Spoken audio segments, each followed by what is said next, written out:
The proposition states that if P is a prime which divides B raised to n minus 1, then either P divides B raised to D minus 1, where D is a proper divisor of n, or else P is congruent to 1 modulo n. If P is greater than 2 and n is odd, in case 2, we will have P congruent to 1 modulo 2n.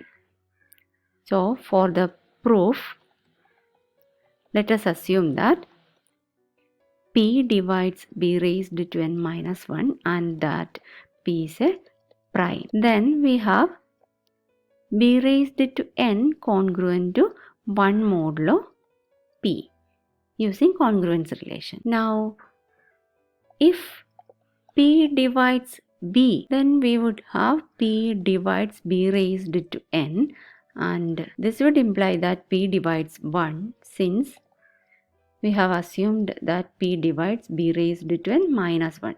So, if P divides B raised to n also, then P must divide this 1 as well.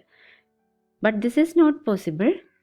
This is a contradiction since P is a prime. So, we must have P does not divide B. Therefore, we can conclude that the GCD of P and B is equal to 1. So, by Little theorem, we have B raised to P minus 1 congruent to 1 modulo P using Fermat's Little theorem. Thus, we have two congruence relations. One states that B raised to n congruent to 1 modulo P, and the second relation is B raised to P minus 1 congruent to 1 modulo P. Here the modulus is P in both cases, and on the left hand side we have powers of B. First relation has B raised to n, and in the second relation B raised to P minus 1 is there.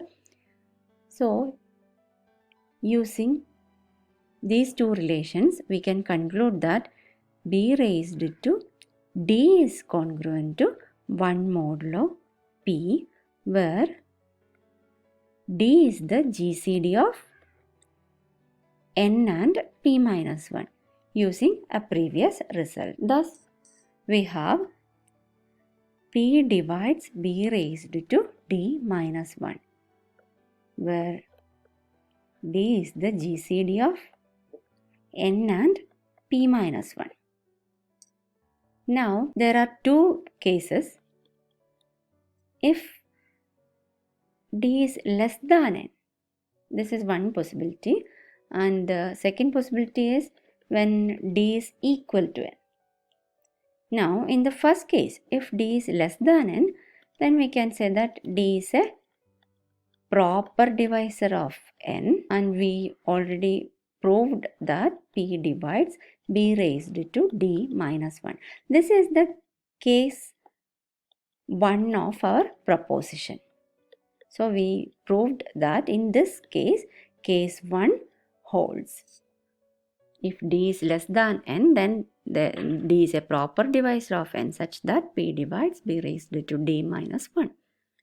Now, if D is equal to 1, then since D is the GCD of n and P minus 1, we will have n divides P minus 1. So, we can express this as P congruent to 1 modulo n. This is our case 2. So, we have proved that if D is equal to n, then case 2 holds.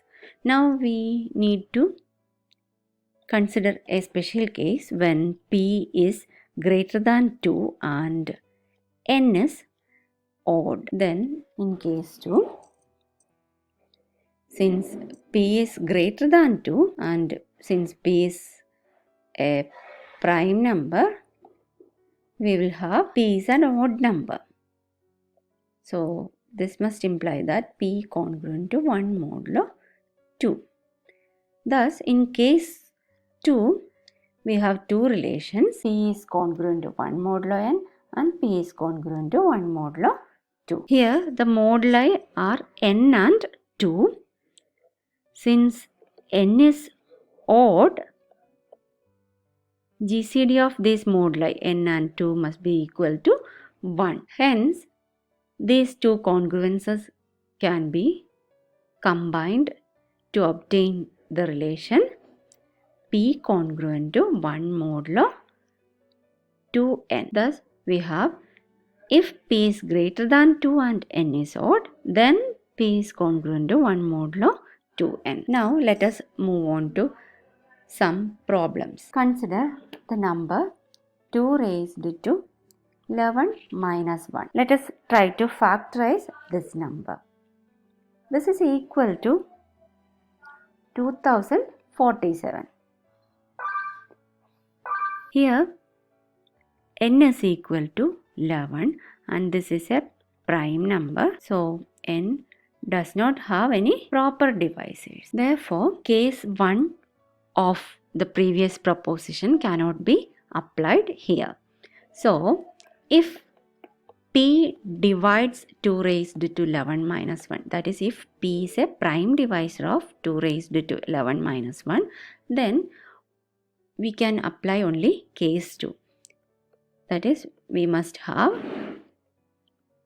P congruent to 1 modulo 2n here. Why? That is 22. Since here n is odd and P must be greater than 2. Since the given number 2047 is odd. So, prime divisor P must be greater than 2 here. So, in case 2 of the previous proposition, we can use the result P congruent to 1 modulo 2n here. That means if there exists a prime divisor of the given number, then it must be congruent to 1 modulo 22, or P will be of the form a multiple of 22 plus 1. So, if such a prime divisor exists, then it will be a multiple of 22 plus 1. So, we will need to consider 23. 45 need not be considered since 45 is not a prime.